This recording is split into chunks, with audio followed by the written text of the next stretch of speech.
So, Ray's Parents, Episode 9. What is going down? What is the deal? Mannis The Menace here. Another magical day on the Millennium Falcon. Enough alcohol to kill a small Jawa. And I'm getting along just fine on this lovely, lovely day. Like every other day in the middle of space. So, Ray's Parents, J.J. Abrams, Mr. Jar Jar has some more great things to say. He said, I will say that going into this, the movie had to be satisfying, and we're well aware that Ray's parentage is one of the things that's been sort of out there. I don't want to say what happens in episode 9, we've honored that, but I will say there's more to this story than you've seen. They probably shot multiple endings of this. Hi, I'm Renata Bliss, and I'm your freestyle dance teacher.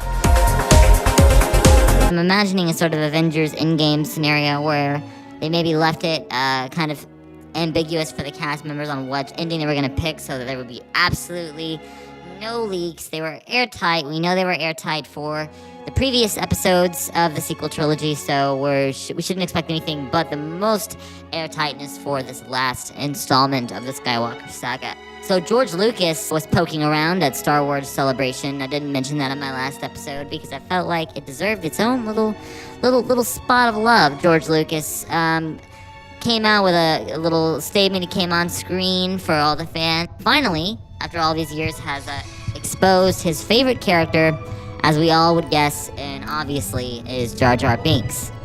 Call the police! 911, what's your emergency? Right. Anyway, so apparently George Lucas has been lurking around all of the new Disney projects revolving around Star Wars. He was caught on the set of The Mandalorian, giving tips to Jon Favreau. He was also seen on the set of Game of Thrones final season, poking at D.B. Weiss and Dan. I just butchered the hell out of their names. I don't know. They're the Dan Weiss and D.B. Benioff? Beinhoff? It's Benioff. I think it's Benioff. I'm not 100. Don't quote me on that. Can you imagine if George Lucas was going to McDonald's and just ran into J.J. Abrams and he was like, "Hey, JJ, are you ruining my movie?" And then JJ was like, "No, of course not. I'm just adding several more mystery boxes." "Oh, because it really seemed like you were ruining my movies, and I was just very concerned about that, so I came on set out of my..." And why JJ Abrams? Sounds like William Shatner. In my impression, I'm not sure.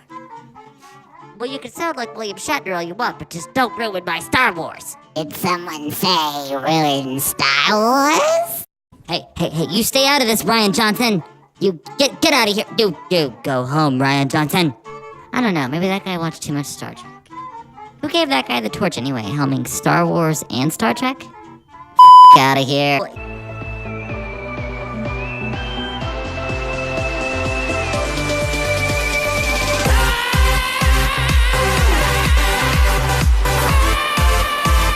Yeah, and then this is my favorite article that came out this week. Said that the new films lacked... George Lucas said the new films lack any decent storytelling. And he also apparently was seen consulting for episode 9.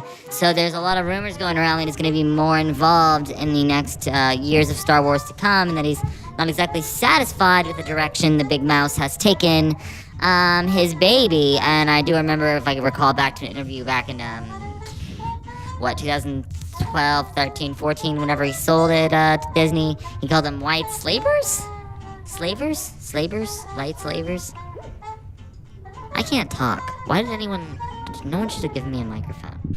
These are my kids. So all those Star Wars films. All the Star Wars films. They were your kids. Yeah, well, they are right. I loved them. I created them. I'm very intimately involved in them, and obviously to and sell you them sold off, them. I sold them to the white slavers that take these things and Okay, but Okay, so yeah, he's kind of been stalking around. They did say also Bob Iger mentioned something about a hiatus for Star Wars movies after Episode 9, which they're going to stop on the movies maybe for a couple years because they realize they have bruised the udders of the multi-million-dollar cash cow that is our beloved Star Wars, and so they need to relax by only doing a series of miniseries to promote and pump up their new streaming service, Disney Plus. So obviously with The Mandalorian, they are still apparently working on the Johnson trilogy, as well as the Benioff and Winehouse films, and then there's still a Cassian Andor series, but we haven't heard diddly freaking squat about that since it's been confirmed, so... That is the stupidest dance move I've ever seen. Who put you on the planet?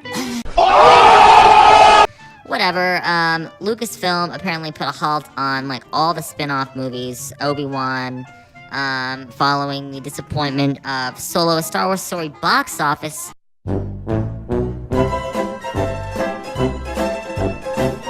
Which I was sad. You know, I was there for Chewbacca. I loved that movie, but you know, Chewbacca FTW. Currently, there is no Star Wars films in production at all. Not a single one. And what does this mean? It means they have drained the balls on this guy, and they need to just relax. And hopefully episode 9 gives us some good stuff. I hear some people being like, oh, they're desperate. They've gone back to the Emperor. But it's okay because if you look at George Lucas's original treatments, he always exactly said in one way or another the Emperor was going to come back in the future episodes. It was always hinted at from him. So we always, you know, Kathy Kennedy, you can take her word as far as you can throw it, but it is what it is. We're getting this movie, and I can't say anything about this trailer. People are still nitpicking it apart. I just think it's not enough to say anything. We have to wait and see. I'm gonna wait and see. I'm sure I'll give you guys a breakdown and a reaction this summer when we get our full actual first trailer maybe, but I can't. This teaser's too freaking vague. And what I will say is there was that ship. What was the deal with that ship? With Rey's parents? There's like a shot in the trailer, and some people have photo matched that shot on Reddit to the one from The Force Awakens, so I'm like positive we're gonna get some sort of Rey's parents' backstory similar to this. There's a short film on YouTube. If you haven't checked it out, you should definitely go check it out. It's about Rey's parents. It's called Rey's Origins, and it kind of gives you an idea, I think, of what they could do in this next film without retconning the Rian Johnson thing, but sort of adding some weight and levity to her character, as well as kind of explaining to us her origin without quite giving away her connection to the Force. Saving that little tiddly to the end of the movie. Y'all already know my thoughts on that, but it is what it is. And as you know, as usual, like, comment, subscribe, any other generic YouTube euphemisms. I have to go do some scraping around and see if I can sell some stuff for some blue milk. I want some blue milk. I'm craving it. I smoked a lot of space weed, and now I want to dunk my space cookies in my Arabesh Coke. Oh, come on, kid, you asked me that already. Now quit wasting my time! Jesus Christ, I should never